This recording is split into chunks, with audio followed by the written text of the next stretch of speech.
आचरण लगा वो श्रेष्ठता नहीं दिया। जो अधोगति में चले जाते हैं, अचानक जिनके प्राण छूट जाते हैं, उनके लिए ये कथा कर रही है। पितरों की 3 बेटियां, तीनों से गलती हो गई। आप शिव मंदिर में जाएं, कोई गलती ना हो, जल चढ़ाएं, मना नहीं, छींटा ना लगे, धीरे धीरे चढ़ाइए। और एक बात अच्छे से ध्यान में रखिएगा, शिव मंदिर से जब भी वापिस आए, जल चढ़ाकर अपना फर्ज पूरा अदा कर कर। फर्ज से मतलब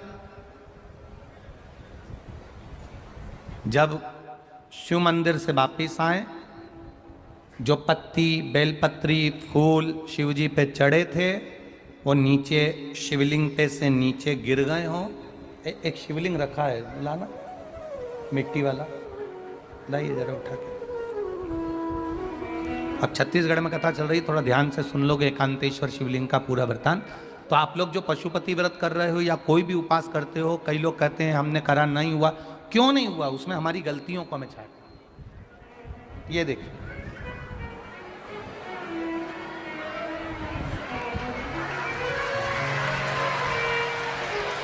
अब जैसे ये शिवलिंग रखा है, आपने जल चढ़ाया।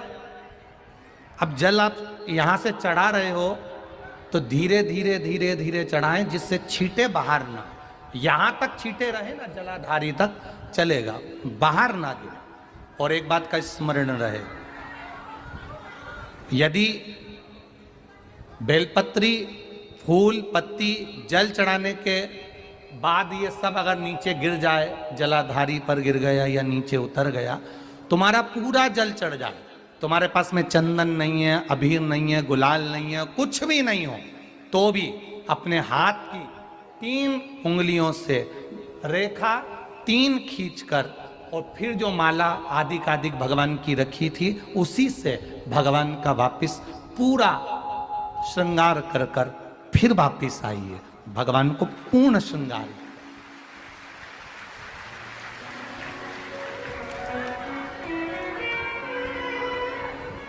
भगवान का पूर्ण श्रृंगार कर कर आइए। कई लोग जल चढ़ाने के बाद में भगवान का जो फूल पत्ती नीचे रखी रहती है, आप, हम ये नहीं कह रहे कि आप अपने घर से लेकर जाओ, आपके पास में कुछ नहीं, 1 लोटा जल चढ़ाओ। जल चढ़ाया, जो फूल पत्ती नीचे रखी हुई है उसी को उठाकर, उसको रखकर, उसी फूल से भगवान का खूब सुंदर श्रृंगार भगवान का कर कर फिर आइए। क्यों? शिव का जब हम श्रृंगार कर कर आते हैं, माता पार्वती जी ने देवाधिदेव महादेव का श्रृंगार किया है, आप लोगों के स्मरण में होगा।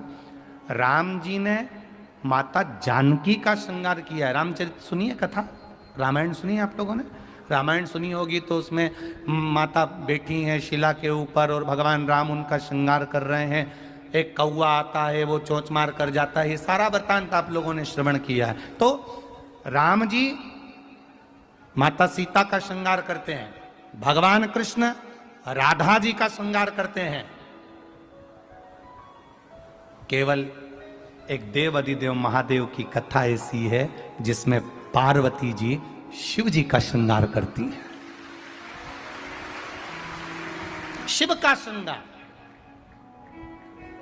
किस लिए? क्यों?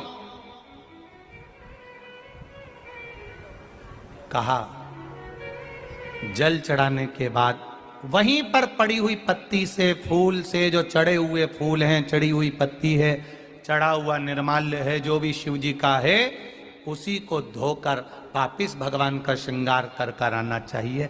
किस लिए? कि हे भोलेनाथ, जब मैं इस संसार सागर से जाऊं, अखंड सुहाग लेकर पूरी श्रृंगार कर कर इस धाम से जाऊं, ऐसी कृपा जो पढ़ाओ, जो पढ़ाओ। चंदन नहीं है, हाथ से चंदन का स्मरण होना चाहिए। नहीं है हमारे पास लगाने को रोली, मोली, चंदन, जो भी आपके पास में, अबीर, गुलाल नहीं, अपने मन का गुलाल लगाइए, अपने मन का हृदय से दिल से रिझाने का प्रयास। ले जा बाबू। लीजिए, दिल से चढ़ाइए। और जब भाव से, दिल से आप आनंद के साथ देवाधिदेव महादेव का आप पूजन करो, उसमें गलती ना हो, गलती ना।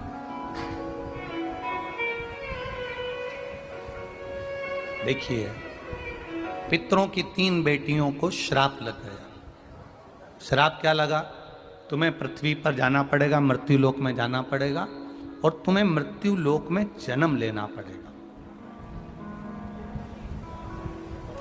मृत्यु लोक में जाना पड़ेगा और तुम्हें जन्म लेना पड़ेगा। अब दुख आ गया। पितरों की बेटियां, इन्होंने पूछा हमारा भी कल्याण हो और पितृलोक में जितने पितर आए उनका भी कल्याण हो, जो अधोगति में